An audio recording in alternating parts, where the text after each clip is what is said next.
नायिका रे माता नायिका पिताया नायिका चोरे भाइयो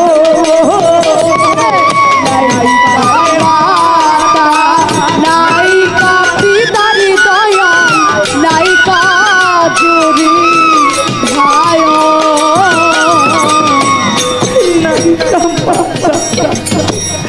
नायिका पिता रे नायिका चोरी भाइयो गो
কাছে জানতে চেয়েছি আমি কিসের কাঙ্গাল। পৃথিবীতে অনেকেই আছে টাকা পয়সার কাঙ্গাল, অনেকে ঘরের কাঙ্গাল, বাড়ির কাঙ্গাল, জমির কাঙ্গাল, ব্যবসায়ের কাঙ্গাল, কেউ স্ত্রীর কাঙ্গাল, কেউ স্বামীর কাঙ্গাল, কিন্তু আমি কাঙ্গাল কিসের?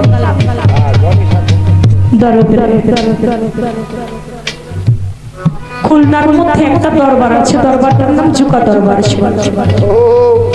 ওই দরবারের যিনি দয়াল তার নাম হচ্ছে দয়াল রজ্জব শাহ। ওই রজ্জব শাহর একজন ভক্ত যার নাম গফুর পাগলা। ওই গফুর পাগলার বাড়ি হচ্ছে বরগুনা। দয়াল বাড়িতে 2 দিন পরে উরস। 2 দিন আগে ঘরে গিয়ে স্ত্রীকে বলতেছে দয়াল বাড়ি তো 2 দিন পরে উরস, আমার ঘরে কি কোনো টাকা পয়সা আছে? স্ত্রী বলে স্বামী টাকা পয়সা তো দূরের কথা, আমার হাড়িতে 1 মুঠ চাল পর্যন্ত নাই। বলে আর কিছু না হোক দয়ালের বাড়িতে তো 10টা টাকা দয়ালের হাতে নজরানা দিতে হবে। আমি যে 10টা টাকা দয়ালের হাতে নজরানা দেব, আমার তো সেই 10 টাকা। আমি কি করব? কয়েকটা বাড়িতে গিয়া গফুর পাগলা ভিক্ষা করছে, তাতে কিছু চাল হয়েছে, ওই চালটা বাজারে নিয়ে বিক্রি করে দিছে।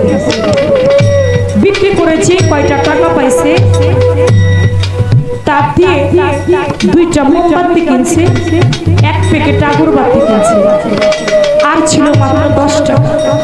ওই 10 টাকা স্ত্রীর আসলের মধ্যে বাইন্দা কয় এই 10 টাকা তুমি খরচ করো, আগামীকাল যখন দয়ালের বাড়ি যাব এই 10টা টাকা দয়ালের হাতে নজরানা দেব। বলে ঠিক আছে। সকালবেলা রওনা করেছে স্ত্রীকে নিয়ে। বরগুনা থেকে খুলনা অনেক দূর, পায়ে হেঁটে হেঁটে গাড়ির পথ, কিন্তু টাকা নাই, কিভাবে দয়ালের বাড়ির গাড়িতে উঠে যাবে? স্ত্রীকে সঙ্গে নিয়ে পায়ে হেঁটে হেঁটে দয়াল বাড়ি গেছে। যেতে যেতে রাত্র বেজে গেছে প্রায় 10:30-11টা। এমন টাইমে দয়াল রজ্জব শাহ মাইকের মধ্যে বলতেছে, আমার ভক্তরা রে, আজকে রাতের জন্য তোমাদের বড় ভাই সালাম যে কথা বলবে তোমরা মনে করো তোমাদের রজ্জব শাহ সে কথা বলতেছে। বলে দয়াল ঠিক আছে। এই কথাটা আবার ওই গফুর পাগলা মাইকের মধ্যে শুনছে যে রজ্জব শাহ কি বলে। গফুর পাগলা বাড়ির মধ্যে ঢুইকা দেখা হয়েছে বড় ভাই সালামের সঙ্গে। যায় বলে ভাই আমি সেই বরগুনা থেকে আসছি, পায়ে হেঁটে হেঁটে। ভাই দয়ালের সাথে একটু দেখা করতে চাই, আমি 10টা টাকা নজরানা আছি, আমি দয়ালের হাতে দিতে চাই। বড় ভাই সালামের অনেক টাকা পয়সা। সালাম কয় দেখছো 10 টাকা নজরানা আইনা কয় দয়ালের সাথে দেখা করবে? কয় দয়াল এখন ব্যস্ত, ফ্রি নাই, পরে দেখা করবে। বলে ভাই আমরা তো অনেক দূর থেকে আসছি, আমাদের একটু বসার